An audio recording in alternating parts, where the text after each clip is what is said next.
Hey everyone, मैं अभिषेक और आप देख रहे हैं हमारा YouTube channel the Shivam educare. आज हम बात करने वाले हैं BHU LLB के प्रीवियस ईयर पेपर 2011 के सेट नंबर 1 के दूसरे एपिसोड की, जहां पर हमने पहले एपिसोड में कुल 20 प्रश्नों को किया था, डिटेल में चर्चा की थी उसकी।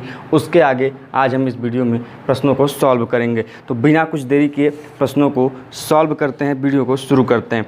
हमने अभी तक सेट नंबर 1 हम लोग सॉल्व कर रहे हैं किसका, 2011 पेपर का LLB का। कौन सा, सेट नंबर 1। तो जिनके पास पेपर हो पेपर निकाल लें, साथ ही में सेट करना शुरू करें। क्वेश्चन नंबर 21 से शुरू करते हैं। 20 तक हो गए थे हम लोगों के प्रश्न।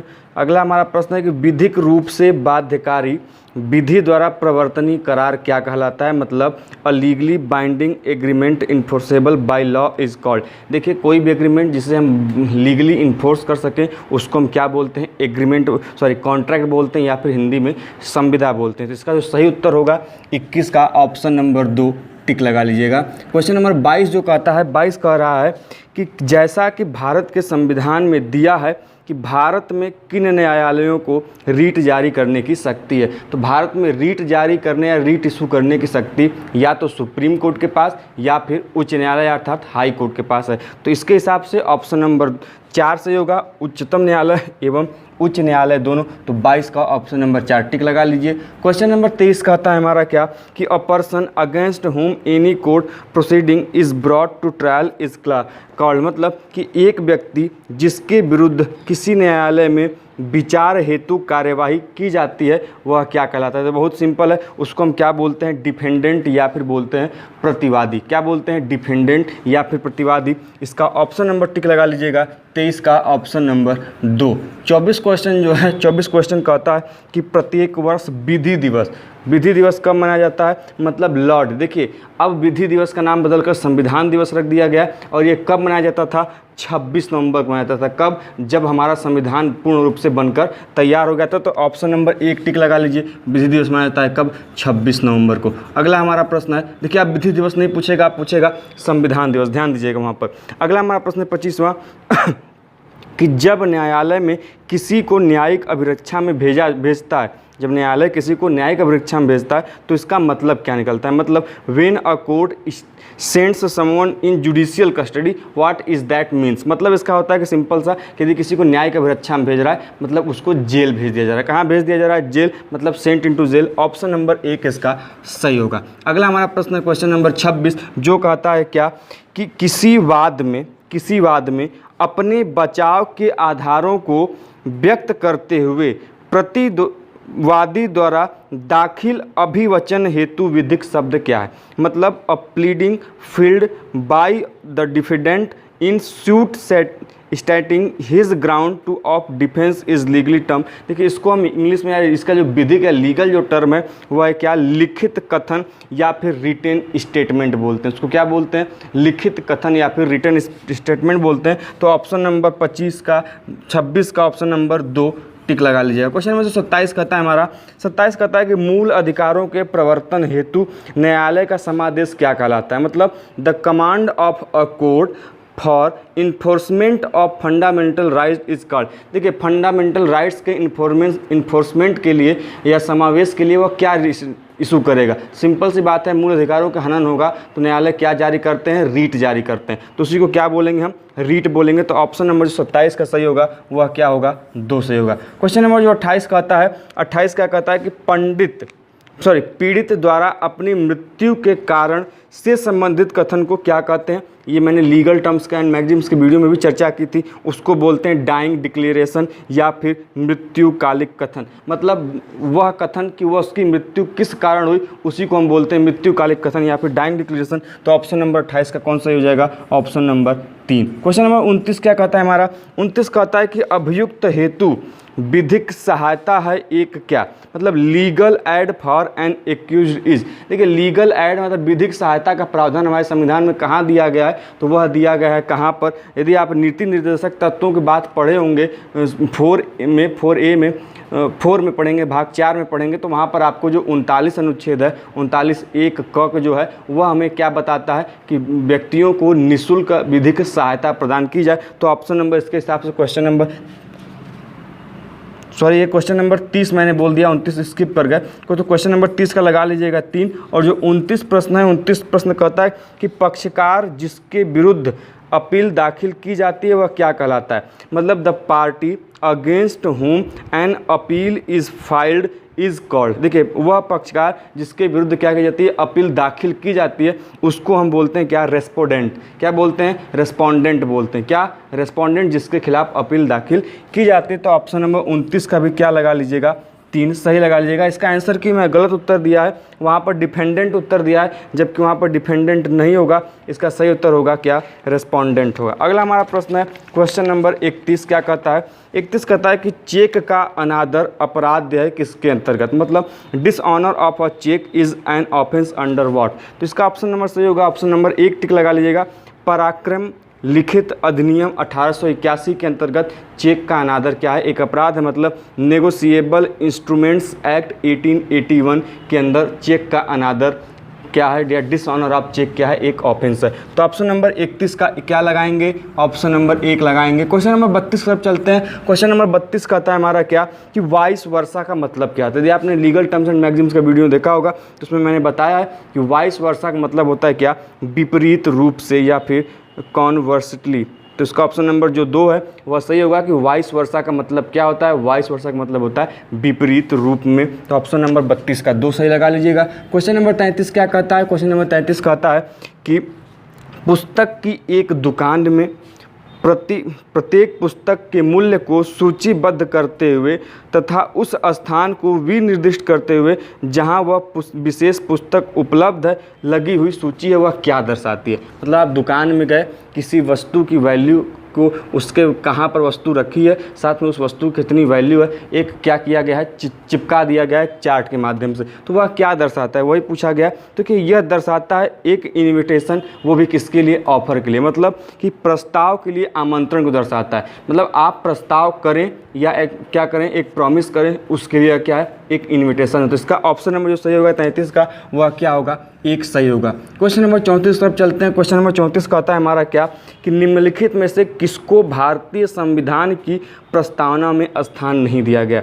न्याय की चर्चा की गई है, 3 प्रभुसत्ता की बात की गई है, अखंडता की बात की गई है, लेकिन नैतिकता की बात नहीं की गई है, मोरलिटी की बात हमारे प्रीएम्बल में नहीं मिलती। तो इसका ऑप्शन नंबर जो सही हो जाएगा 34 का, वह कौन सा ऑप्शन नंबर होगा, 33, मोरलिटी या फिर नैतिकता को स्थान नहीं मिला है।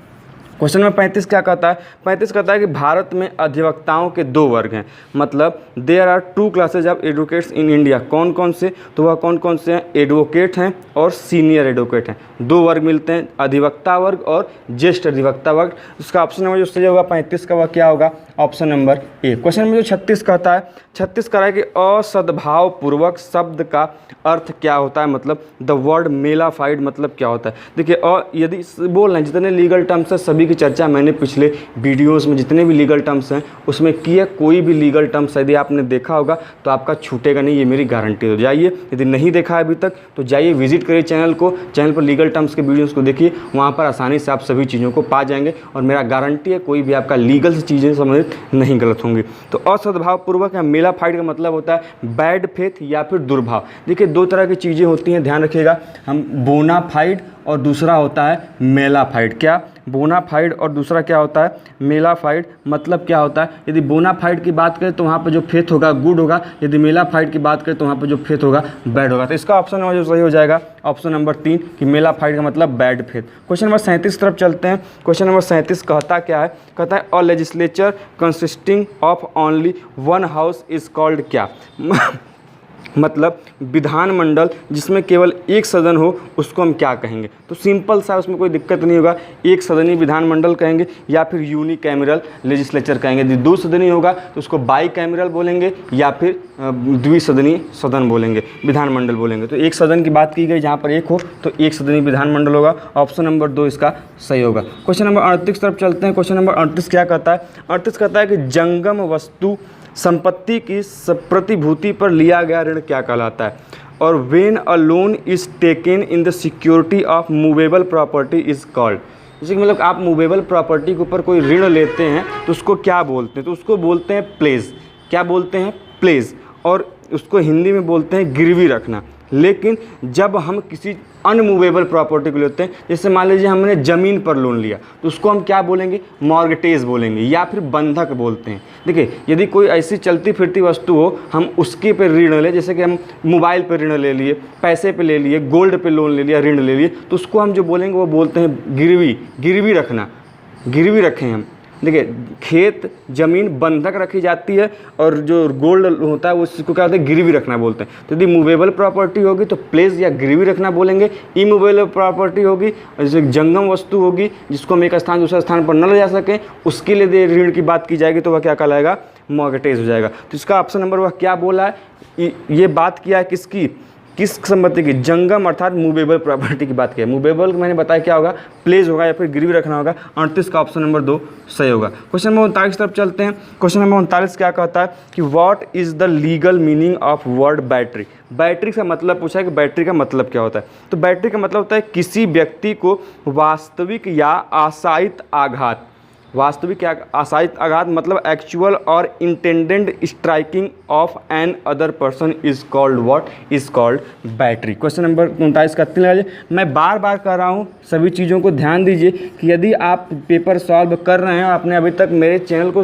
विजिट नहीं किया और आपकी चीज़ें तैयार नहीं हैं, तो आप ज़रूर जाइए एक बार चैनल के माध्यम से सभी लीगल की चीज़ों को देखिए। यदि तैयार भी है तो अपने आप को परखिए कि आपकी कितनी चीज़ें अभी तक तैयार हैं, क्योंकि अब समय आ गया है अपने आप को परखने का कि कितनी चीज़ें आप सही कर पा रहे हैं। वीडियो को शुरू करिए और पॉज करके सोचिए कि आप उत्तर दे पा रहे हैं कि नहीं दे पा रहे। तो इससे आपका क्या होगा, जो परफॉर्मेंस में है क्या सुधार आएगा और आपको कॉन्फिडेंस ग्रो अप होगा। तो चीज़ों को समझिए, जानिए और चैनल को विजिट करिए। अभी तक हमने कहाँ तक बात की, 39 की बात की। 40वां प्रश्न है, सॉरी मैंने ये जो प्रश्न बताया ये बैटरी वाला वो 40वां प्रश्न था, वो 40वां का तीसरा सही मैंने बताया कि किसी व्यक्ति को वास्तविक या आशायित आघात को क्या बोलते हैं, बैटरी बोलते हैं। अब हम बात कर रहे थे 39 स्किप हो गया था, तो 39 की बात कर लेते हैं। तो 39 बात किसकी करता है, 39 बात कर रहा है किसका, कि सूचना का अधिकार क्या है। देखिए, सूचना का अधिकार है क्या, एक कानूनी अधिकार है। क्या है सूचना का अधिकार, सूचना का अधिकार एक कानूनी अधिकार है।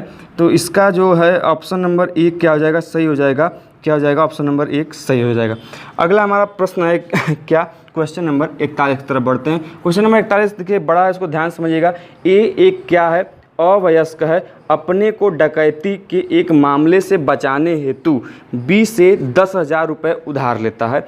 इस मामले में क्या किया जाएगा, बी प्रतिपूर्ति किए जाने हेतु हकदार है क्योंकि ए द्वारा लिया गया धन उसके जीवन एवं दैहिक स्वतंत्रता की रक्षा के लिए था, या फिर ऑप्शन ए सही होगा कि ए अवयस्क के द्वारा किया गया करार प्रारंभ से ही शून्य था, इसीलिए बी प्रतिपूर्ति किए जाने हेतु हकदार नहीं है।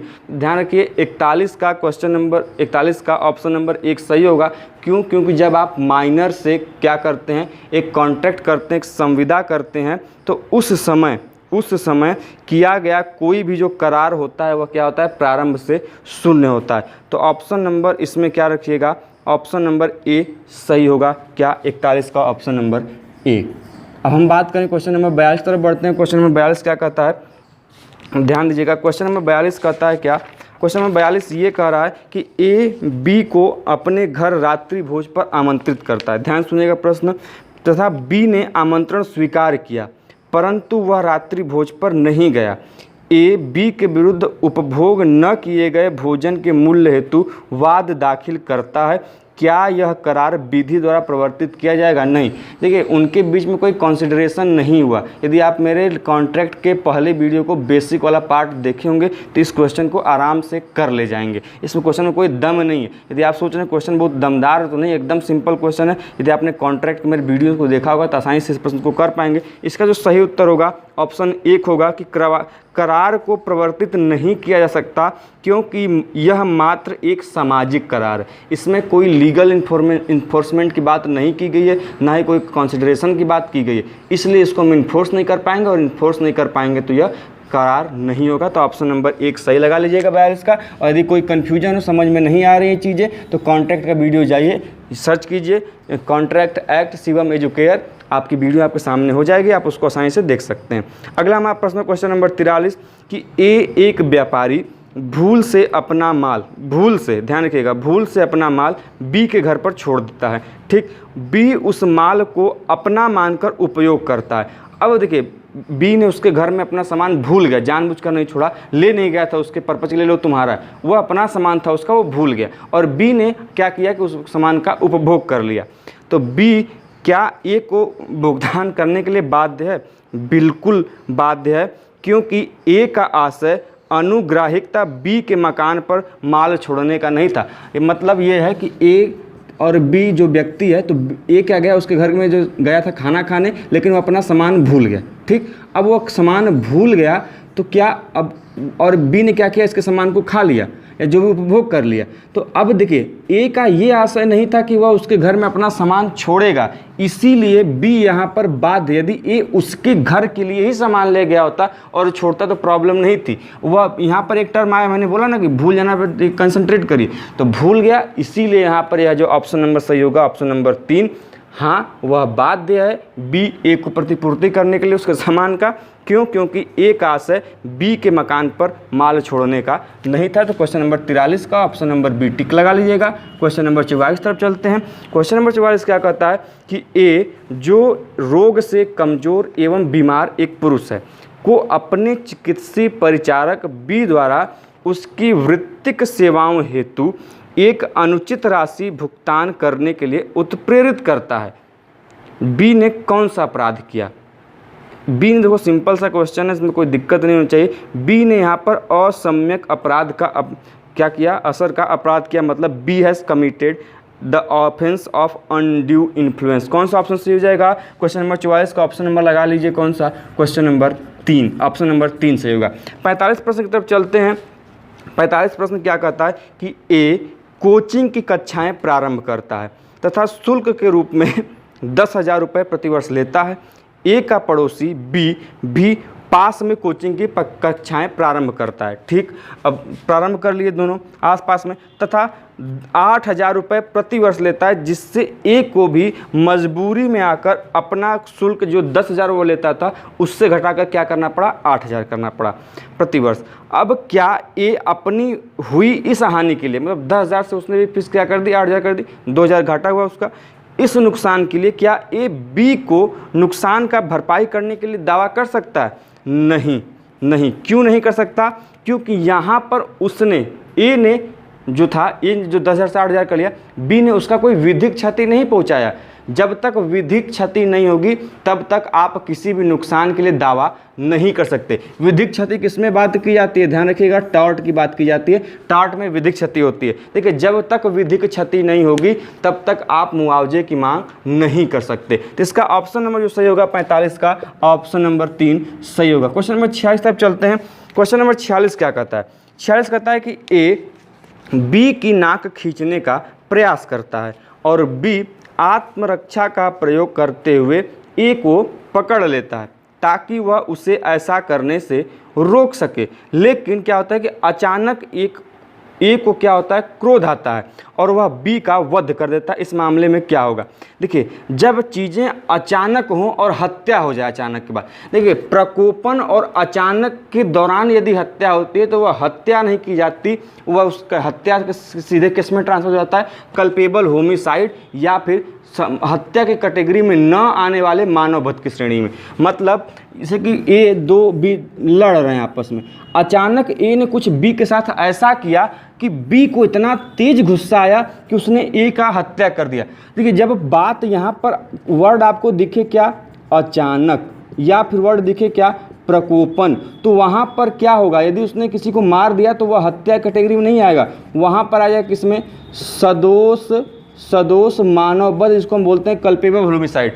कब? जब वह क्या हो, अचानक कार्य किया गया हो, किसी चीज़ की घटना के फलस्वरूप या फिर प्रकोपन में आके किया गया हो, तो वह चीज़ें हत्या में नहीं होती, वह किस में हो जाती हैं, मानव वध की श्रेणी में आती है। तो वही प्रश्न है। तो यदि दो चीज़ें आपको अचानक दिखाई दे रहा है अचानक में, तो इसमें ऑप्शन नंबर जो सही हो जाएगा वह क्या हो जाएगा, 46 का ऑप्शन नंबर 4 सही हो जाएगा। जो चीज़ें समझ में नहीं आ रही हैं कमेंट बॉक्स में बताइएगा, चीज़ें आपको फिर समझा दी जाएंगी, ऐसी बात नहीं है।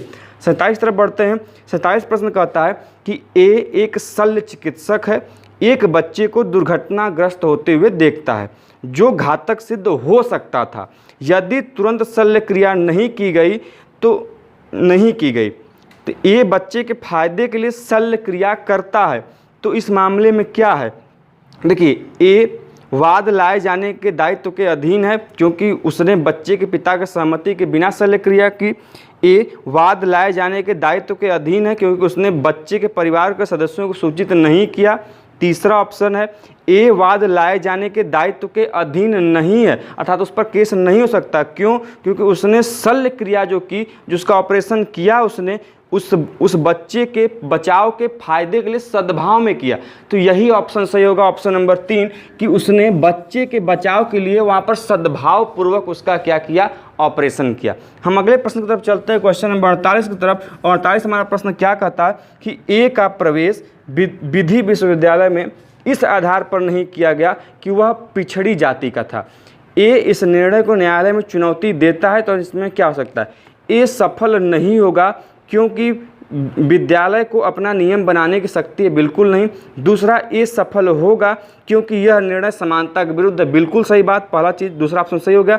तीसरा क्वेश्चन ऑप्शन कहता है कि ए सफल होगा क्योंकि यह निर्णय उसके मूलभूत अधिकारों का क्या है, हनन है। सिंपल सी बात है, यदि समानता है तो समानता भी क्या है, एक अधिकार के रूप में हमें दी गई है। कहाँ पर, आर्टिकल 14 में। इसका ऑप्शन नंबर 2 और 3 दोनों सही होगा, इसलिए इसका ऑप्शन नंबर जो सही होगा वह क्या होगा, ऑप्शन नंबर 4। अगले प्रश्न की तरफ चलते हैं, क्वेश्चन नंबर 49 की तरफ। क्वेश्चन नंबर 49 कहता है कि ए अपने मकान में चोरी से बचाने के लिए मकान के चारों तरफ तार का क्या करता है, घेरा लगाता है। किसके लिए, चोरी से बचाने के लिए लगाता है तार का घेरा, तथा रात में इसमें विद्युत धारा प्रभावित करता है कि एक चोर मकान में घुसने का प्रयत्न करता है तथा इस घोर क्षति से ग्रस्त हुआ। तो जो घेरा था, तार का घेरा था, उससे क्या हो गया, ग्रस्त हो गया। और जब वह उसके संपर्क में आता है तार के, तो इस मामले में ए को अभियोजित किया जा सकता है क्योंकि उसने दूसरे के जीवन को खतरे में डाला, ऑप्शन नंबर 1। ए को अभियोजित नहीं किया जा सकता क्योंकि उसने अपनी संपत्ति की सुरक्षा का प्रयत्न किया, दोनों गलत है ऑप्शन। क्वेश्चन नंबर 3, ए अभियोजित किया जा सकता है क्योंकि उसने अपनी आत्मरक्षा के अधिकार को लांघा। वहाँ पर वह व्यक्ति जो था चोरी करने आ रहा था, इससे उसको जान को कोई खतरा नहीं था। आत्मरक्षा का अधिकार में क्या होता है कि जितनी अगले बंदे से आपको अपने क्षति का क्या हो लगे कि हमको क्षति हो सकती है, आपको भी उतने ही उसे क्षति प्रदान करने की बात मिलती है। यदि वो आपके ऊपर गोली चलाने वाला है, आपको कुछ ऐसा करने वाला है कि आपकी मृत्यु हो सकती है, तब आप डिफेंस में उसको मार सकते हैं, लेकिन ऐसे नहीं। तो यहाँ पर जो ऑप्शन नंबर सही होगा, ऑप्शन नंबर 3, कि उसने अपने आत्मरक्षा के अधिकार को लांघ दिया, इसलिए ऑप्शन नंबर 3 क्या होगा, ऑप्शन क्वेश्चन का सही होगा। क्वेश्चन नंबर लास्ट आज का चलते हैं, क्वेश्चन नंबर 50 की तरफ। क्वेश्चन नंबर 50 क्या कहता है, आज का ये सेशन का लास्ट प्रश्न है, इसके बाद हम लोग अगले वीडियो में पेपर सॉल्व करेंगे। अगला हमारा प्रश्न है कि ए अपने पागलपन में बी के वध का प्रयास करता है, जो किसी तरह से बच जाता है, इस मामले में क्या होगा। ए जिम्मेदार नहीं है। देखिए सिंपल सी बात है, यदि कोई व्यक्ति पागल है और कोई क्राइम कमिट करता है, देखिए दो ही केस में आप बच सकते हैं, या तो आप क्राइम कमिट किए हों और पागल हों, आप क्राइम कमिट किए हों और इंटॉक्सिकेटेड हो, मतलब आप इस स्थिति में शराब पिए हों, कुछ ऐसा चीज़ें पिए हों कि आपका माइंड पर से कंट्रोल हट गया, और वो शराब खुद से नहीं, किसी की अनर से बाई फोर्स, मतलब बिना स्वेच्छा के आप पिए हों, किसी के द्वारा जबरी पिलाए गए हों, तब की बात, तब आप बच सकते हैं। या फिर आपकी उम्र 0 से लेकर मतलब कि 14-12 वर्ष के बीच में हो और आप कार्य की प्रकृति को समझने में असक्षम हो, तब आप किसी को क्राइम करते हैं, तब आप आसानी से बच सकते हैं, आपको छूट दी गई है इसमें लॉ के अधीन। तो इसमें जो ऑप्शन सही होगा, बात की गई पागल व्यक्ति की, तो पागल व्यक्ति कभी भी किसी भी क्राइम के लिए जिम्मेदार नहीं होता। देखते होंगे पिक्चरों में, चीज़ों में पागल घोषित करके उसको क्या कर लिया जाता है, बरी कर लिया जाता है। तो ऑप्शन नंबर इसका 4 जो होगा 50 में सही होगा क्या, कि ए यहाँ पर जिम्मेदार नहीं है क्योंकि वह क्या था, पागल था। ऑप्शन नंबर 50 का क्या आ जाएगा, सही 4। तो आई होप आपको सभी लोगों को ये वीडियो पसंद आई होगी और सभी चीज़ें आसानी से क्लियर हुई होंगी। यदि कोई चीज़ें, कोई क्वेरी, कोई सजेशन, कोई भी वीडियो कैसा लगा हमें ज़रूर बताइए कमेंट बॉक्स में, खुशी होगी चीज़ों को जानकर आपको बताने में। तो ऐसे ही मिलते हैं इंटरेस्टिंग वीडियो के साथ नेक्स्ट वीडियो में, अगले पार्ट में। तब तक के लिए जय हिंद, जय भारत।